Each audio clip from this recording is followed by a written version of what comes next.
Assalamualaikum warahmatullahi wabarakatuh. Hai, apa kabarnya hari ini anak-anak? Semoga kalian dalam keadaan sehat-sehat saja ya. Pada video kali ini kita akan memasuki materi baru, yaitu materi mobilitas sosial. Apa kalian sudah pernah mendengar kata mobilitas sosial?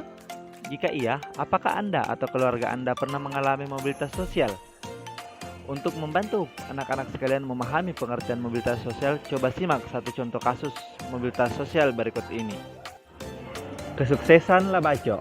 Kisah singkat Labaco, seorang anak petani miskin yang berusaha untuk memperbaiki taraf hidup keluarganya. Namun Labaco yang masa lalunya anak petani miskin, kini telah menjadi pengusaha terpandang di kotanya.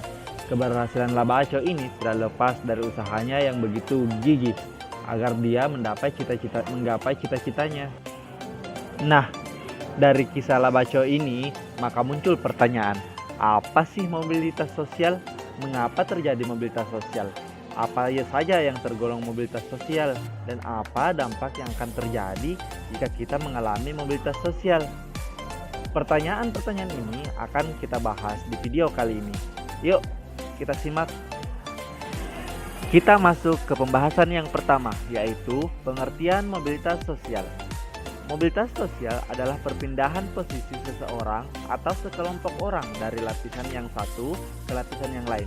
Seseorang yang mengalami perubahan kedudukan atau status sosial dari satu lapisan ke lapisan yang lain, baik itu menjadi lebih baik ataupun menjadi lebih rendah dari sebelumnya, atau hanya berpindah peran tanpa mengalami perubahan kedudukan.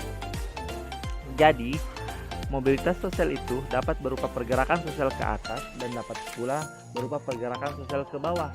Jadi bisa naik dan bisa turun. Yang selanjutnya yaitu bentuk-bentuk mobilitas sosial.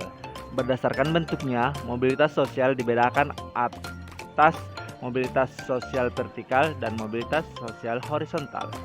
Mobilitas sosial vertikal sendiri yaitu perpindahan seseorang atau sekelompok orang dari satu kedudukan sosial ke kedudukan sosial yang lain yang tidak sederajat. Mobilitas sosial vertikal itu sifatnya ada yang naik dan ada yang turun, atau ada yang positif, ada yang negatif. Mobilitas sosial naik yaitu perubahan atau dampak yang akan lebih mempercepat tingkat perubahan sosial masyarakat ke arah yang lebih baik. Seperti contoh kehidupan Labaco yang menjadi contoh sebelumnya. Dia berusaha dan mampu menjadi pengusaha yang sukses berkat usahanya yang gigih. Itulah yang dikatakan mobilitas sosial naik. Cobalah temukan contoh yang lain ya anak-anak. Nah, sedangkan mobilitas sosial turun yaitu perubahan atau dampak yang akan lebih mempercepat tingkat perubahan sosial masyarakat ke arah yang lebih buruk. Mengapa? Karena status sosial ini mengalami penurunan status sosial dari yang sebelumnya. Artinya dia turun tahta. Yang mana contohnya? Contohnya yaitu pegawai yang kena PHK karena ada pengurangan pegawai oleh perusahaan tempat ia bekerja. Berarti orang tersebut sudah kehilangan pekerjaannya dan mengalami status sosial turun. Nah, untuk bentuk mobilitas sosial yang lainnya yaitu mobilitas sosial horizontal. Adalah perpindahan status sosial seseorang atau sekelompok orang dalam lapisan yang sama. Artinya, dia hanya berpindah tempat kerja namun tetap pada posisi yang sama. Sebagai contoh, yaitu seorang guru yang pindah tempat mengajar ke sekolah yang lain tapi tetap berstatus sebagai seorang guru. Jadi dia tidak mengalami perpindahan status sosial atau tidak mengalami mobilitas sosial. Nah, apakah anak-anak sekalian sudah paham apa yang dimaksud mobilitas sosial, serta apa saja bentuk-bentuk mobilitas sosial itu?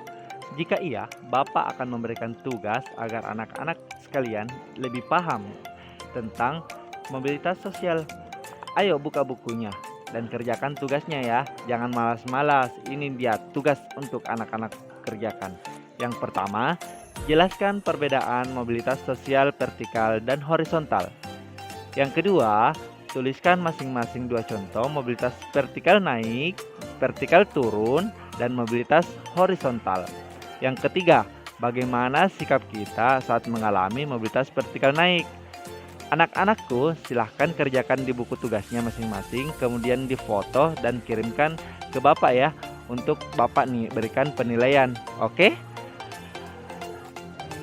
Demikianlah pertemuan untuk hari ini.